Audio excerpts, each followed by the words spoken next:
Are you ready to hear an inspirational hero tale about one of our four-legged friends? My name is Kim, and this is Harry Hero Tales.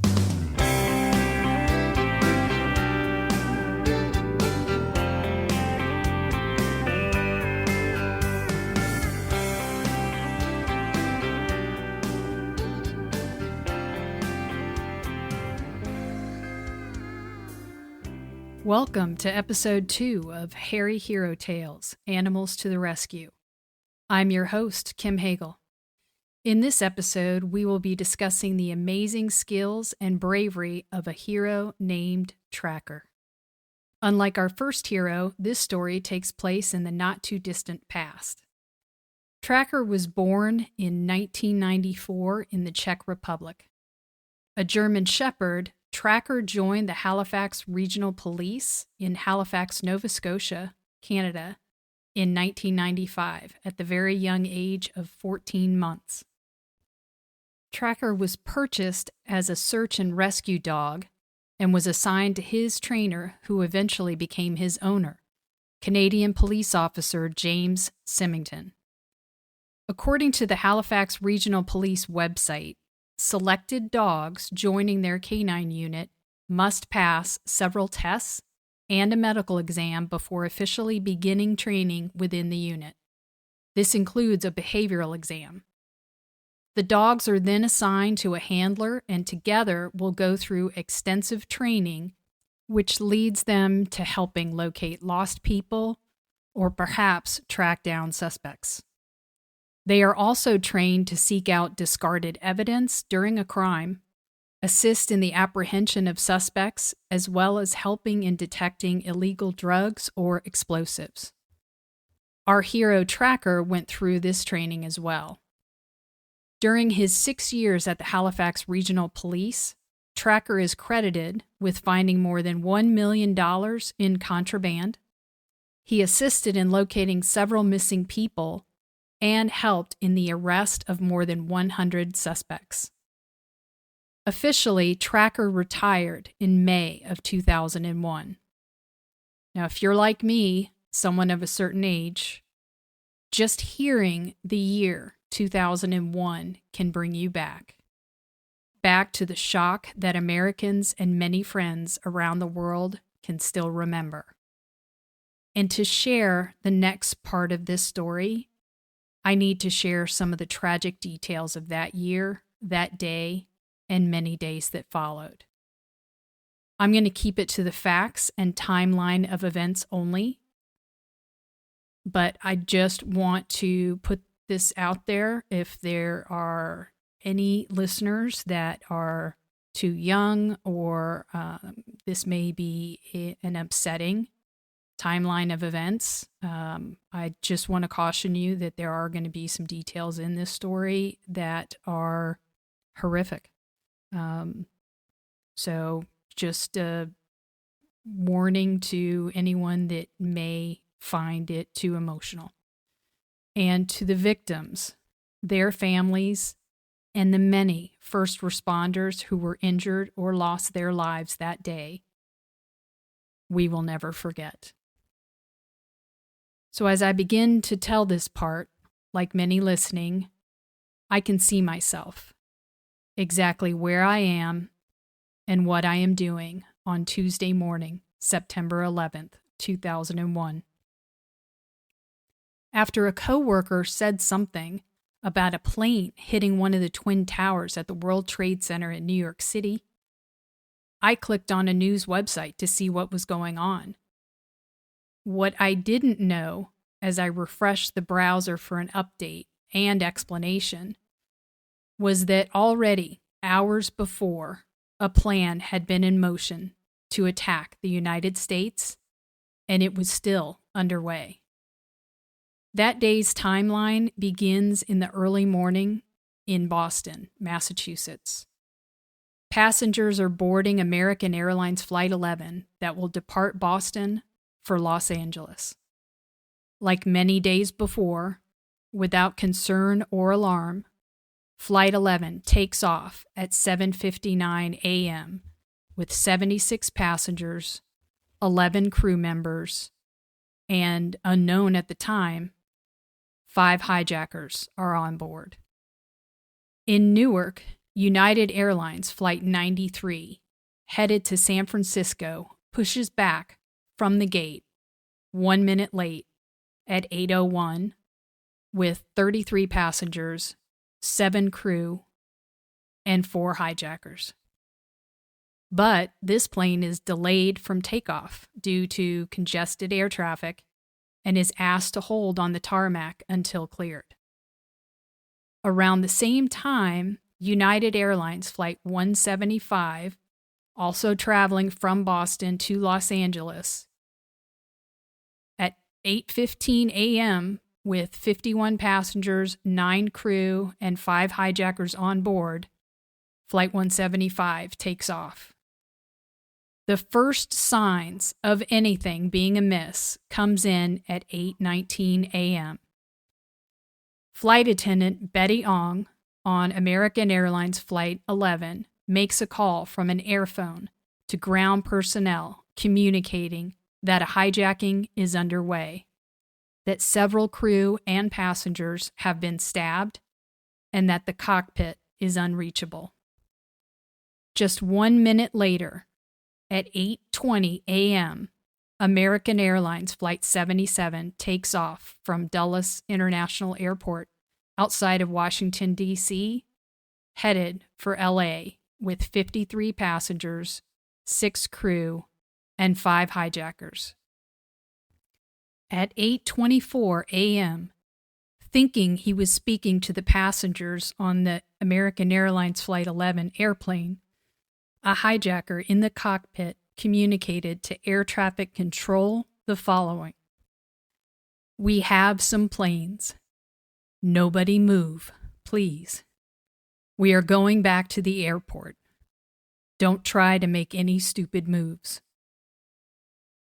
Recognizing that something was wrong, and coupled with the fact that the IFF beacon had been turned off of American Airlines Flight 11, at 8:37 a.m., Boston air traffic controllers alerted the United States Air Force's Northeast Defense Sector of a possible hijacking, and the Air National Guard was mobilized to follow the plane. Now, having been delayed on the tarmac for more than 40 minutes, United Airlines Flight 93 finally takes off from Newark, New Jersey at 8:42 a.m. Just 4 minutes later, at 8:46 a.m., American Airlines Flight 11 is deliberately crashed into the World Trade Center's North Tower. All of the passengers, crew, and hijackers are killed, along with many on or near floors 93 to 99 inside the building. The elevators will not bring anyone down, and the emergency stairs cannot be reached from the floors above, leaving any survivors on those floors trapped. While air traffic controllers and others may have known there were hijackings and the first crash was not an accident, I, like many others, did not realize until 9:03 a.m. when United Airlines Flight 175 crashed into the South Tower of the World Trade Center that America was under attack, that the first crash was no small commuter plane nor an accident, and that there were still planes missing. The President of the United States at this time was George W. Bush, and he was traveling in Florida, and he was in an elementary schoolroom with several young children. Staff members quietly briefed him on the situation. Just over 20 minutes later, at 9:28 a.m., the hijackers attacked the crew and took over United Airlines Flight 93. And less than 10 minutes after that, at 9:37 a.m., American Airlines Flight 77 crashes into the Pentagon. At 9:45 a.m., realizing there is still one plane that may also have been hijacked and whereabouts unknown, all civilian aircraft are ordered to land at the nearest airport, effectively shutting down the entire U.S. airspace. It's now been 1 hour since the American people and the world first heard that a plane hit one of the Twin Towers. 2 additional crashes have also been reported on cable news, internet websites, everywhere. Passengers on United Airlines Flight 93 are successful in making phone calls from the plane after the hijackers took control. These brave passengers learn from family and friends what has happened to 3 other planes. The fact that they had been deliberately crashed into U.S. business and government buildings. And they had already made a turn, no longer traveling west. So where was Flight 93 headed? To the White House? To the Capitol building? I can't imagine what was going through the minds of the passengers and crew of any of these flights, but I especially think of those on Flight 93 because they knew. And what they did is incredibly brave, and I'm convinced they saved many, many lives that day. You see, they fought back. They fought the hijackers in an attempt to take over the plane at 9:57 a.m.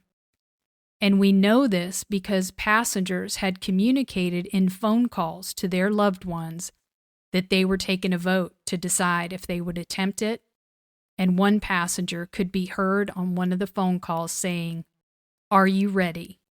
Let's roll." Then on the voice recorder recovered after the crash, at 9:57 a.m., you could hear the noise of passengers banging on the cockpit door, attempting to get in. While the battle to control Flight 93 was underway, at 9:59 a.m., the South Tower collapses.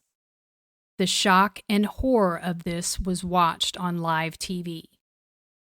Everyone was in disbelief that the heat and explosion was enough to bring that tall building down within an hour of being struck. Only a few minutes later, with the fight aboard United Airlines Flight 93 lasting 5 minutes and causing the hijacker to fly recklessly in an effort to stop the passenger's attack, he ultimately flipped the plane upside down, and the airplane crashed into an empty field in Pennsylvania. Its ultimate destination by the hijackers remains unknown, but the passengers and crew of Flight 93 definitely saved lives on September 11th, 2001. The world by now was glued to their TVs or internet to get live updates, and they saw it as it happened. At 10:28, the North Tower of the World Trade Center collapsed. We saw footage of people running down the streets of New York City to avoid fallen debris and ash. And we saw those fleeing faces turning white, not from shock, but from the ash that billowed out for blocks. We learned that first responders were still in both buildings, saving lives and helping people escape from the towers when they came down. I can only speak for me and what I remember feeling. I couldn't catch my breath. I just felt a heavy weight from stunned silence. Footage continued without break or detour that day, and so did the first responders. They came in from all over. The United States, many of our allies, they mobilized, and moved towards New York City, Washington, D.C., and Pennsylvania in hopes of survivors and answers to what had happened on September 11th, 2001. Now, at his home in Canada, Officer Symington was watching like most Americans, Canadians, and the world was. He saw the first responders as soon as they possibly could, enter what became known as Ground Zero of the World Trade Center terrorist attack and begin searching the fallen towers for survivors. He, along with friend Corporal Joe Hall and Trakr, departed Canada on September 11th for New York City to see what he could do to help. You see, Symington was on leave, and Trakr, he had retired. There was nowhere else they wanted to be. They had the skills and they had the desire to help. Arriving early the morning of September 12th, 2001, after a 15-hour drive to get there, Symington and Trakr notified those in charge of their skills and willingness to assist in the search. Their help was welcomed, and they entered Ground Zero. Noticing a pile of debris that could possibly still hold survivors, Symington and Trakr made their way over. Now, this is still in the early morning hours of September 12th, 2001. Trakr gave a signal that caught his handlers and other first responders' attention. His tail stood stiff, and his body language gave off energy and excitement. He was likely detecting a scent that indicated a living survivor, and his actions brought firefighters over to the spot to dig and search. What his training, drive, and action did that day was to find 30-year-old Janelle Guzman. She had been working in one of the buildings, and she had been trying to make her way down from the 64th floor, but she was only able to reach the 13th floor before the tower collapsed.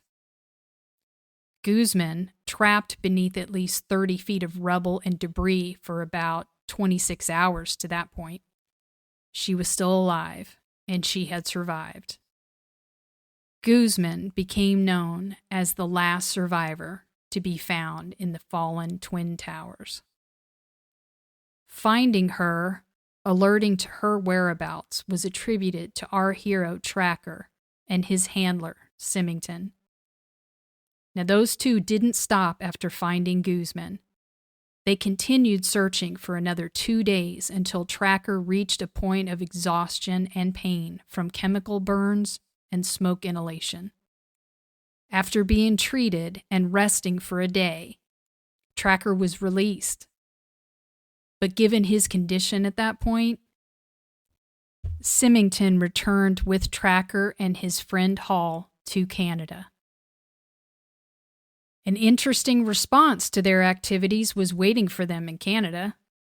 Superiors at the Halifax police had recognized Symington and Trakr from television footage. Not happy that Symington had made the trip and conducted searches without obtaining permission prior, Symington was put on paid leave and suspended.